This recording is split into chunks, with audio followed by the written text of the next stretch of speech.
Kilala sa pangalang Justin Joseph Baisa, dugong Ilocano mula Bambang Nueva Vizcaya. Laman ako noon ng basketball court sa kalsada, kasama ko bangko sa Boys Pingping Box sa Katisrada.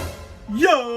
What's up guys? This is your boy again, Daddy Kabulan and Daddy Ka-Vintage again guys. And nga guys, kamusta naman kayo guys? Kamusta naman tayong lahat dyan guys? Sana'y okay na okay kayo guys, kasi kung akong tatanungin nyo guys is all goods tayo guys, yan. So guys, pasensya na at medyo malayo ang agwat ng aking pag-upload ng aking videos kasi April, May is na busy ako guys, na busy ako. Daming mga events, ang daming mga okasyon dito sa bahay, kaya hindi ko na aatupag na mag-vlog guys. Really, pero guys, huwag kayong kabahan kasi this is the time na guys. Yan, maluwag na ang time natin guys. So, maipiplex ko na sa inyo guys itong mga pending. Sobrang dami guys. Siguro mga 17 items to guys yung hindi ko pa na-share or nagagawan ng sharing or vlog guys na mga items ko na gusto kong i-share sa inyo at saka sa mga aspiring collector dyan everywhere out there guys. Yan. So guys, no further ado is mag-proceed na tayo guys. Let's go.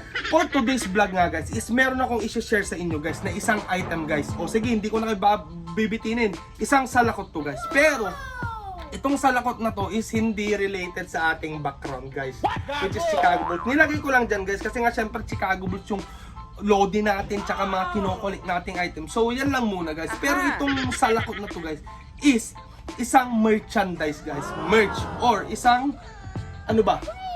Isang item ng isang page ng reseller dito sa Abu Dhabi. That's pretty good. Yan. So guys, huwag na natin patagalin.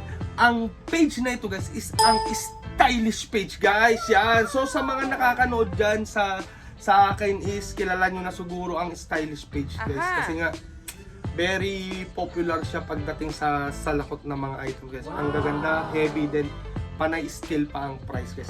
Napakabait pa ng kung sinong owner ng stylish guys. So guys, ang owner nga ng stylish is walang iba kundi si Lakay Christian Redolfin Del Leon. Yan, makikita nyo dyan guys. Ay, sabi ko sa inyo guys, napakapogi niyan ni Lakay Christian guys. Promise guys. Tapos napakabait. Wow. Tapos napaka-God-fearing person pa yan guys ni Lakay Christian. Killer smile yan guys. Kung tignan nyo, bisitahin yung page niya. Ay, sabi ko, girls, ingat kayo dyan kay Christian ha. Pero, ay, sabi ko, napaka-active niyan sa born again nila guys. Sa born again na religion nila. Kuminsan siya ang nag-host, nagba-Bible reading, ganyan. Then, ewan ko, basta busy siya, nakikita ko naman sa mga post niya. Yan. So guys, ang stylish nga nila kay Christian is nag-start siya. Ito, background lang para at least ma-familiarize lang kayo. That's pretty good. Ang stylish na page nila kay Christian is nag-start to noong March 2022. At ang items niya pa noon guys is hindi lang vintage hats. Hindi lang vintage hats, kundi assorted hats guys. More on budget meal. Budget meal hats, then may vintage hats din siya guys. Then nagpo-post din siya guys ng mga ng mga vintage shirt or mga shirt, any kinds of shirt. Really, nigga? Yan. And then guys, nagkakilala kami ni Lakay Christian noong October 2022 at the same year kung kailan niya ginawa ang kanyang page guys na stylish. Nagkakilala kami dahil bumili ako sa kanya guys ng makikita niyo yung picture namin dyan ng hulmaan guys ng sombrero or salakot guys. Yan, worth 35 dirhams lang yun. After pandemic na yun guys, after pandemic nun guys is talagang lagaring sumideline ang mga tao kasi ang daming nawalan ng trabaho nun. Ganyan. Kami nga din nagbenta nga din kami ng ulam-ulam nun sa labas ng Metro Manila kung hindi kayo maniwala. Yan, nung pandemic yun guys. Ayan nga guys, nagkakilala kami noong October 2022 dahil sa pagbili ko sa kanya ng hulmaan guys. At yan. At syempre guys, lakay din yan sila kay Christian is pinaunlakan tayo. Binigyan ko siya ng question, then sinagot niya lang naman. Ito, babasahin ko na lang guys. Let's go. Ang una kong tanong sa kanya guys is, Lakay, kailan ka nag-start magbenta? Yan. Sabi nila kay Christian guys is, 2021 nagbebenta na ako ng mga budget meal na hats. O yan, tama. Nung 2021 pala siya nag-start guys. Yan, then March 2022 nag-start nga ang stylish, which is di ako nagkamali guys. Yan. Then number 2 na question ko sa kanya is kailan ka nag-start sa vintage gaming or vintage game or hot game na vintage? Yan, sabi niya 2020 nahilig na ako sa Caps. Doon na ako nagsimulang magpuyat. Ibig sabihin guys, nagsimulang magpuyat kasi pandemic noon, bawal lumabas at saka may curfew noon na 8 PM dapat nasa loob ka na. So anong gagawin mo ka talaga? Di syempre mag-browse ka, libre naman wifi, di browse ka din. Doon na siya nahilig daw guys. Yan. Then number 3 question ko sa kanya is, ano ang collection mo sa mga vintage hats? Una niyang sagot is Cowboys. Cowboys guys. Pero naumay ako, sabi niya. Then sinunod ko Chicago Bulls, pero hindi talaga yun yung gusto ng puso ko. Aba, napaka-emotional naman nito ni Lakay Christian ah. Yan.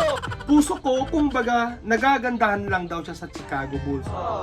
Pero may isang design daw siyang nakita at nawala lahat yung Cowboys sa pagkagusto niya sa Cowboys, pagkagusto niya sa Chicago Bulls. May nakita siyang isang design ng Mighty Ducks guys, which is ayan ang alam kong kinokolek na Mighty Ducks guys. Excuse me guys. May isang design ako nakita, sobra akong nagandahan. Kaya yun na kinolek ko Lakay.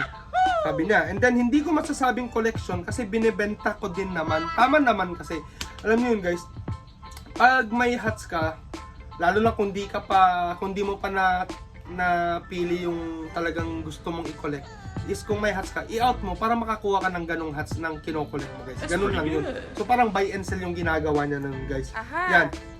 And then sabi niya, lalo akong nahilig pag nakakahanap ng mga gems na Mighty Ducks daw guys, at naibebenta ng mataas. Kaya hanggang ngayon patuloy pa din at hindi nawawala yung hilig ko sa Mighty Ducks.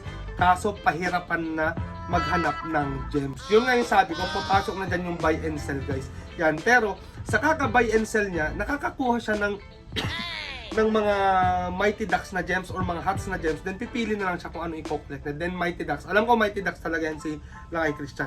Then guys, ang last question ko sa kanya is reason. Anong reason mo Lakay bakit ka nag-resell? Sabi niya, kasi ito yung stress reliever ko. Lalo na pag nakakahook ako ng steel na salakot. Yun, number 1 kasi yun. Lalo na kung gustong-gusto mo, then pasok sa budget mo yung bibilin mo. Talagang gaganahan ka naman. Then, tapos, pag nakuha mo na, sobrang dumi. Ito pa, isa pa to. Sobrang dumi yung hat, pero napapapogi mo. Doon ako nasisiyahan, kaya hanggang ngayon, nagre-resell ako. Yun, actually, talagang pag pinupost nila kay is hindi okay, then huulmain niya. Ang ganda na ang outcome guys. Yan.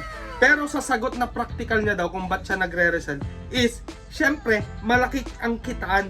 Huwag kang maingay Lakay, sabi niya. Which is oo naman guys. Ang laki ng profit sa lakot guys. Lalo na kung bibili ka ng bundle sa eBay or ibang bansa, tapos ibebenta mo ng per piece, is kikita ka nga naman talaga. Ayun nga guys, ang konting pagpapaunlak nila kay Christian sa akin guys. Siyempre, mabait naman sila kay Christian, mabait din naman ako guys. So, pinaunlakan tayo guys. So guys, huwag na natin patagalin at mahaba ng masyado introduction. Pero at least nakilala nyo ang ating poging kaibigan na si Lakay Christian Redolfin Del Yon. Yan guys. So guys, huwag na natin patagalin at proceed na tayo sa items guys. Ano pang inaantay natin? Let's go! At dito na nga guys, ang ating merch ni Lakay Christian ng stylish guys. So guys, huwag na natin patagalin at ito na! So guys, ang ton-tonanan! And guys, oh guys, lapit natin guys. Oh yan oh, diba? Yan pa yung logo niya guys. Yan. Sabi ko sa inyo, Mighty Ducks talaga ang kanya. Flex muna natin pala guys, flex muna natin yan. Let's go. Stylish yan, ganda oh, cursive. That's pretty good. Ayan, then ito yung logo niya, napato-pato na sa lakot. Ayan oh, 2022 nakalagay. Mighty Ducks talaga siya, Mighty Ducks. Then yan lang naman ang natatanging design, pero ang solid. Sabi ko nga, simplicity is beauty guys. So napaka-solid nito. Tapos black pa, favorite color natin. Oh my god, wow, yan. Yan. Snap. That's pretty good. Ayun, napakalinis nitong hat. Ayun nga guys, ang ating merch or merch ng stylish guys or ni Lakay Christian Redolfin guys. Itong design niya guys dito sa merch niya is, ang tawag dito is single line script guys. Single line script. Yan. At inspired siya sa metallic thread. Tama ba? Silver inspired siya dito sa design na to sa silver metallic thread na single line script na Mighty Ducks, guys. Makikita nyo dyan, guys. Ipopost ko dyan, guys. Makikita nyo kung saan niya hinango itong design niyang ganito, guys. Pero masasabi kong unique at napaka may originality yung kay Lakay Christian, lalo na sa logo, guys. Lalo na sa logo. Yan, napaka original tsaka unique ng kanyang merch, guys, para sa akin. Ayan. At syempre, guys, ang ginamit na hat dito, which is green underbrim, so vintage na vintage. Malamang hilig niya vintage, di dapat vintage hat din ang ginamit niya. Pero ang ginamit na dito, guys, na hat is ang sombrerong the classic yupong, guys. The classic yupong or blank hat or blanco. Wala to, guys, wala. So pinalagyan niya na lang, pina-embroidered niya ng stylish, then ang logo ng stylish, guys. That's pretty good. Yan, itong yupong na to, guys, is 80% acrylic tsaka 20% wool, yan. 80% acrylic and 80% wool made in Bangladesh, guys. Yan, then yupong snap din, guys. Yan, baliktad nga lang. Pero yan, logo niya yupong. Yan, guys, kung mapapansin nyo, guys, itong mga hat ng ating mga kaibigan, itong mga merch ng ating mga kaibigan, like, ano bang meron ako? B-Cuppers, na hat, The Greatest Unlimited, and the Originals Bio Malan is yupong ang ginagamit nila, the classic yupong, guys. The classic yupong, which is green underbrim. Then syempre pag sinuot mo is parang vintage talaga, guys, kasi vintage naman talaga ang yupong at saka green underbrim siya. Pero tong mga to is blank hat na lang to mga to, or blanco, guys. Yan, at saka dito kinaganda dito is sa merch nila kay Christian is may pasama siyang insert, guys. Yan, insert na parang cardboard, cardboard, yan, insert. Para hindi mayupi dito or para tayong-tayo pa rin pag sinuot mo. Kaya tagalin ko muna. Ayan, dito, mahal din dito pag bibilin mo to, nasa 25 dirhams din ata or 15 dirhams. Tama ba? Yan. Pero ganun, mga ganun, 15 to 25 dirhams din to, which is free na niya na to, which is napakaswerte. Then, meron pa tong sweatband sweatband.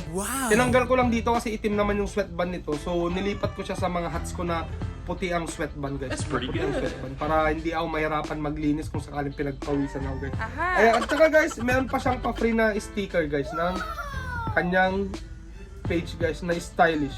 Ang nakalagay dito is make more bucks. Play every game like it's your last. Tama din naman. Then hustle grind. Yan. Siyempre pag mag-hustle ka or pag maglalaro ka nga is dapat laging isipin mo is last game mo na yun. Sa vintage cup industry is pag magre-resell ka is dapat galingan mo pa, parang yun na yung last mong pagla-live para kumita ka ng madami. Yan. Ito yung logo niya, guys, na sticker. Pero kinikip ko lang, hindi ko pa dinikit kung saan. Wala pa akong maisipan kung saan ididikit, eh. Sa helmet ko sana ng scooter kasi doon ko nilalagay yung mga sticker ng The Greatest Unlimited na nakuha ko. Ano pa ba yung mga ibang nakuha kong sticker sa mga ibang reseller din. Pero ito is iniisip ko pa kasi maganda, eh. Ayan, established 2022 nga, guys. Ayan nga, guys, so balik tayo dito sa stylish na merch nila kay Christian, guys. Yan, ang mga blank na the classic yupong, guys, is kung makikita nyo, ito pala, bago ko talakayin yung mga presyo nito, guys, is ang benta pala nila kay Christian dito is 160 dirhams, guys. 160 dirhams or 2,400 pesos, guys. So, i-compare natin ngayon sa blank hat sa Amazon atin. Amazon ko ba nakita yun? Basta sa online is ang yupong na blank hat is nagkakahalaga din siya, guys, ng 18.61 dollars, guys, or i-round it off na lang natin ng $20, guys, kasi plus shipping fee pa. So magiging 80 dirhams. Times 15 is 1.2. So, guys, nagtataka kayo, ang mura lang naman sa Amazon, which is 80 dirhams. Tapos ang benta niya is 160. Kasi, guys, gumastos din naman siya, guys, sa pagpapa-embroider nito at lahat ng mga design niya. Pagpapagawa na lang, pagpapa-customize yun, pagpapa-customize is gumastos din siya, then shipping din papunta dito sa Abu Dhabi kasi sa Pinas na din pa ito pinagawa. Then syempre nagpa-print pa to ng sticker, mahal din yan. Then may insert din, sweatband din, yung sweatband 25 dirhams din yun, mahal din yun, guys. So para sa akin, yung 160 na pinambili ko dito is all goods. At the same time is suporta na din natin sa ating mga kaibigan na mga reseller dito sa Abu Dhabi, guys. At syempre itong stylish na to is magiging one of my favorite, lalo na yung The Greatest Unlimited. Lahat ng mga merch is naging sobrang keep ko at inaalagaan ko kasi syempre may sentimental value kasi nga merch yun ng ating mga mahal na kaibigan. Yan. So guys, ito nga ang ating stylish na hat ni Lakay Christian. So ito is igagrab ko yung opportunity Lakay Christian kasi parang limited lang yung pieces nito nung nag-out siya, parang 30 lang, 30. Pero nung nakita ko kasi is Lakay, kukuha ko ng isa, which is hindi naman ako napahiya kay Lakay Christian, which is salamat Lakay. Yan, is nireserve niya ako ng isa at saka gusto ko din kasi yung design niya, guys. Yan, napakaangas. Black, tapos silver metallic na thread or stitching is napaka-solid. Yan, so Lakay Christian Redolfin De Leon ng stylish is thank you at nakakuha ako ng merch mo ng stylish. Ito. So guys, sana isukat pala natin guys para makita natin kung pogi or hindi. Siyempre baliin muna natin guys yan. Oh, ito na guys. Wow. Oh, diba? Solid guys. Yan. Ang mayupong pala guys is parang SS na Korea. Malalim tsaka mataas ang dome. Kaya gusto ko din. Yan. Kaso angas, nakapakatong lang yan. That's pretty good. Diba? Pero ang angas, may space pen sa loob. Pero napakaangas guys yan. So Lakay Christian, agyamanat or thank you dito sa merch mo na stylish at nakakuha ko ng isang item mo.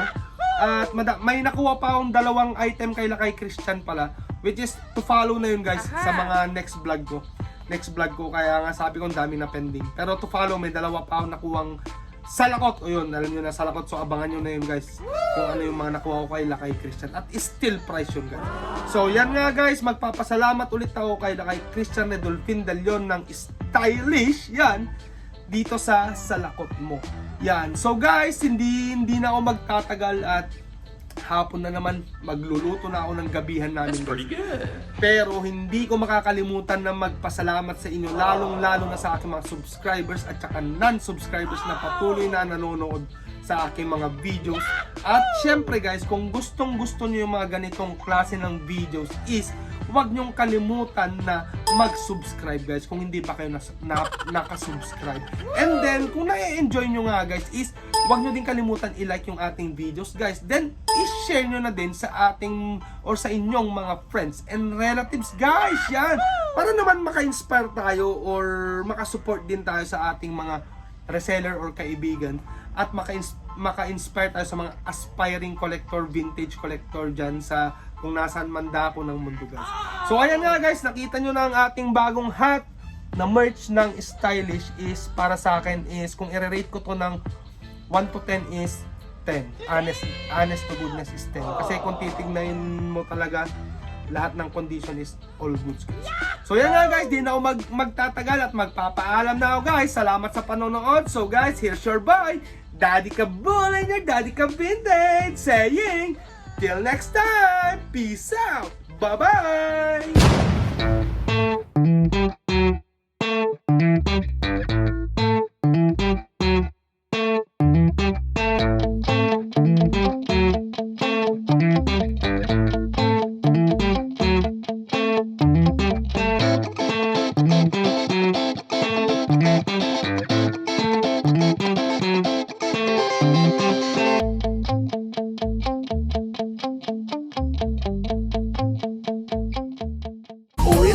Baka naman ikay magtampo sa panahon kasi ngayon okay sa bamawan bibiyang ko. Yung angas ko kahit saan kayang-kayang dalhin, pero yung pagkahangin mo mukhang inborn yan mate.